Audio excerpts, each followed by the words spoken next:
Hello from the west coast of the Peloponnese Peninsula in South Greece. We are continuing our exploration of this beautiful region and are doing today a short but interesting trip from the town of Pylos to the Navarino Sand Dunes and the Gyalova Lagoon. We will be driving also on dirt roads today until the end of the road at the foothills of the Old Navarino Castle, so stay tuned for a nice varied coastal drive with nice seaside views. We start near Pylos on the National Road 82 coming from Kalamata, but will immediately turn right on the National Road 9, the main road on the west coast of the Peloponnese Peninsula. It is a pretty long national road, over 2,200 kilometers long, from Metoni to Patras. We won't directly drive through Pylos. The town lies 2-3 kilometers to the south on the National Road 9, but it is the main town in this area, so let's say a few words about it.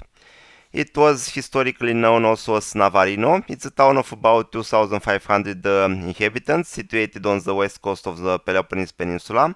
It has a long and rich history, being a significant kingdom during the Mycenaean Greece, with remains of the Palace of Nestor, excavated nearby, named after Nestor, the king of Pylos in Homer's Iliad. An important battle during the Peloponnesian War was fought here in 425 BC, but the site has lost its importance afterwards, being again mentioned during the 13th century, when it became part of the Frankish Principality of Achaea. The Franks built the Old Navarino Castle here during the 1280s. We'll actually drive to this castle now. The Venetians held the control of the area from 1417 until 1500, when it was conquered by the Ottoman Empire, that used it as a naval base, building the new Navarino fortress directly in the town. The area remained under Ottoman control until 1821, during the Greek War of Independence. Ibrahim Pasha recovered it for a short time in 1825, but lost it after the Battle of Navarino, when the Ottoman fleet was defeated by the allied navies of Britain, France and Russia. The current town was built outside the fortress by the military engineers of the Morea expedition in 1829, and it has a nice urban landscape, preserving many old houses from the 19th century, built of stone, with typical Messenian architecture. Many streets have retained the original stone paving, and some that climb on the hills around are pedestrianized as they have steps. The central square, named the Square of the Three Admirals, is surrounded by buildings with arcade galleries, markets, bakeries, shops and cafes. A recently pedestrianized street follows the seaside between the central square and the port. Pylos also has very nice surroundings, with sites like the Palace of Nestor, the ancient town of Kora, the Gyalova Lagoon, Metoni Castle, being quite close nearby, as well as a beautiful coast with nice beaches. As you see, one can easily spend a few days here in order to better explore the region, as there are many things to see and do. From Pylos we took the National Road 9 northbound, exploring the Navarino Coast with many luxury resorts. In a few kilometers in the village of Gyalova, we will leave the main road and head to the seaside, to the Gyalova Lagoon. There are two roads going to the lagoon, one on the north side and one on the south side. We decided to take the one on the south. Both roads are relatively secondary roads, and there is just the possibilities to walk from one parking lot to the other, as both roads are dead-end roads. But now enough talking, and let's enjoy the nice coastal ride with some music, and I'll be back to say a few words about the lagoon and what one can do here. So sit back, relax and enjoy the ride.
Hello once again, hope you enjoyed the coastal drive on the Navarino coast until here.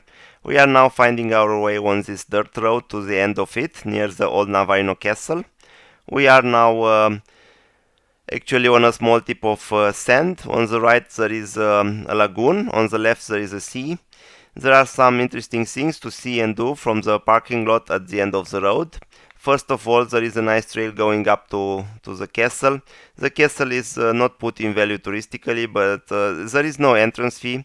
But you have to pay attention and bring good shoes, as the castle area is not secured with fences, and there is a danger of falling down from there. The views from the castle are amazing. The castle is situated on the hill in front of us. From the castle one can descend also on the other part to the spectacular Voidokilia Beach, but this trail is much more difficult, not recommended if you are with small children or have no mountain experience. The Voidokilia Beach is a big sandy beach, must be great for sunbathing. Because roads are dirt roads, I assume there are not so many tourists here, also not during the high season. From the beach, you can also come back to the parking lot on a relatively easy trail at the shore of the lagoon. Another interesting thing to do is to swim or take a boat to Sparktinia Island and beach. Must be an interesting island. We haven't done it as we were with our small daughter and couldn't swim the 150-200 meters to it. But we spent here many hours, went to the castle and to Voidokilia Beach. Had a great time here in the area.